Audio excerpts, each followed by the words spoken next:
Morning. Time to make some face masks. Let me start with a disclaimer. It's pretty obvious that I am not a doctor or a scientist, so nothing I say should be taken as medical advice.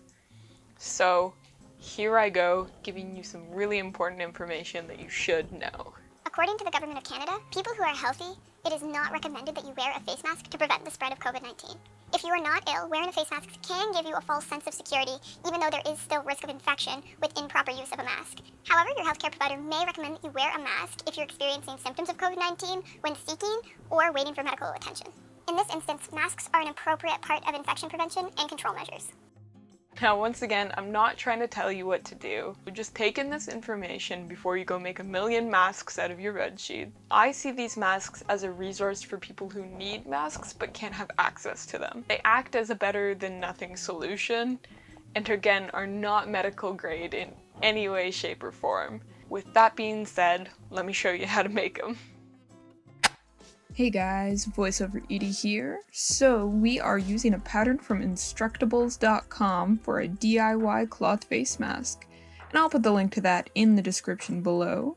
So now let me show you what you're gonna need to make these masks. Pattern pieces A and B, thread and pins, some elastic, the fabric of your choice, metal wire and something to cut it with, fabric pencils or markers, some sharp scissors, an iron, some coffee filters.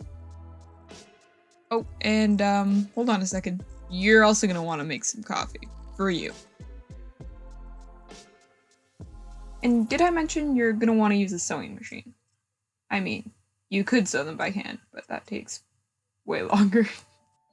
Step 1 is to cut out your pattern pieces. Once again, we're going to be using the pattern from Instructables.com, which is linked down below, and we're making mask number 1, so make sure you have both A and B pieces. Step 2 is picking your fabrics. I'm using this pink one with stars as my A side fabric, and this plain pink one as my B side. Step 3 is iron your fabric. Make sure when you're doing this, you have the fabric folded, with the right sides facing together. Step 4 is going to be to place and pin your pattern. Place your pattern so that the shortest flat side of your pattern is on the fold of your fabric. Once you have your pattern where you want it, pin it in place and cut it out. Repeat steps 3 and 4 for your B-side pattern. And now you should have both your A and B sides cut out. Step 5. Sew up the curved edge of both of your A and B pieces, leaving 1/2 inch in seam allowance. Your pieces should look something like this. Step 6. Cut open the folded edge of both your A and B pieces. Step 7. Finishing your B piece. Let's focus on our B piece for right now. Open up the fabric and fold the straight edges inwards about 1/2 inch. Make sure that you're folding the right side of the fabric onto the wrong side. Press this down with the iron and sew down those edges. It should look something like this. Step 8 is working on your A piece. On your A piece pattern, there are 2 circles and some dashed lines that you'll want to draw onto the wrong side of your fabric. Fold the fabric inwards on those dashed lines and iron them down. Don't worry about the 4th dashed line connecting the 2 circles yet.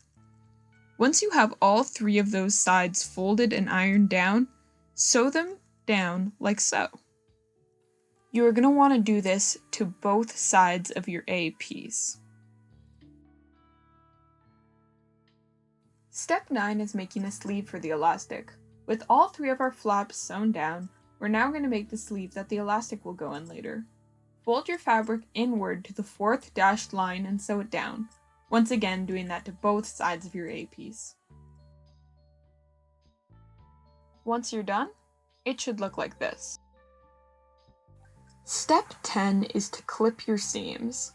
On both your A and B pieces, you're going to cut small triangle cutouts about every ½ inch along the long curved edge of your fabric. Be sure not to cut the stitches you made. Step 11 is putting A and B together. Put the B side on top of your A side with the right sides facing together. Line up the pieces so that the center seams line up, and I recommend using some pins in this section. Start with the top of the mask,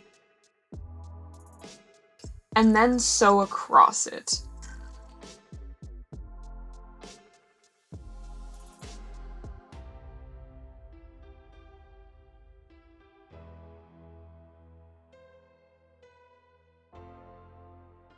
Once the top is sewn together, then line up the bottom half of your mask and sew that together.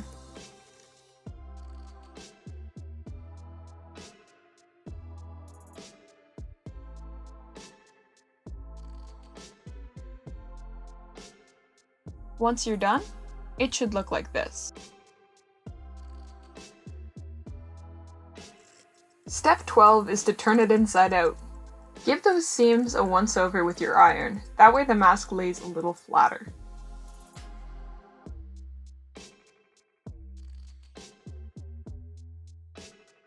Step 13 is to top and bottom stitch. Stitch following the edge of the mask as a guide. Be careful not to sew over the sleeves that you've made for the elastic.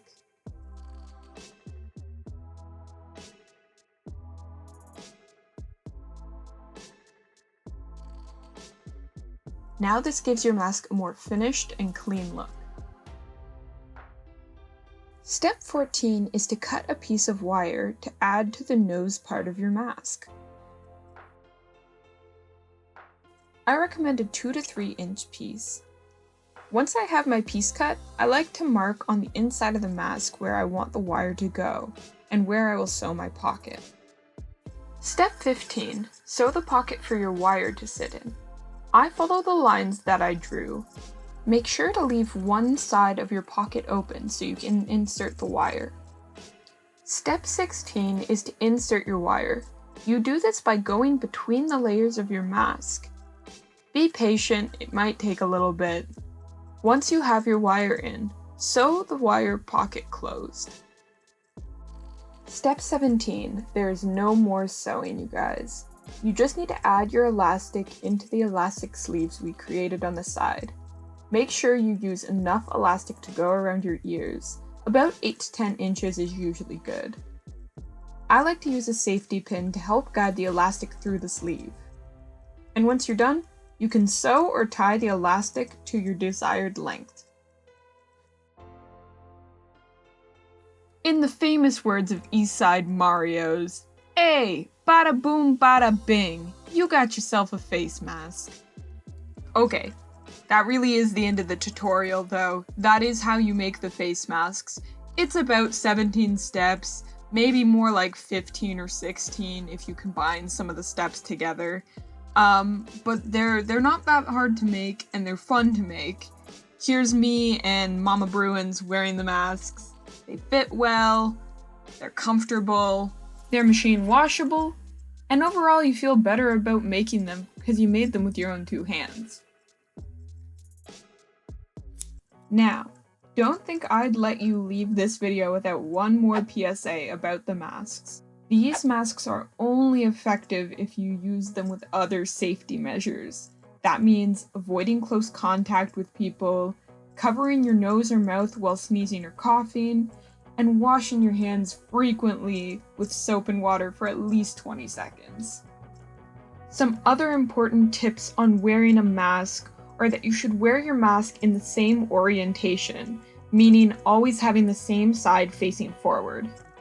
Masks should be washed frequently to eliminate flu bacteria. And remove your mask by the elastic around the ears and not by touching the front of the mask. If you happen to touch the front of your mask, just be sure that you wash your hands with soap and water. Oh my god, I almost forgot to film an outro, but here it is, guys. Thank you so much for watching the video. If you liked it, please consider subscribing, give it a thumbs up, it'd be super helpful. And if you feel like someone could use this instruction, share it with them, share it with friends and family. Just try and find a way to better your community in these weird times. Anyway, that's it. Thank you guys so much, and I'll see you guys next time.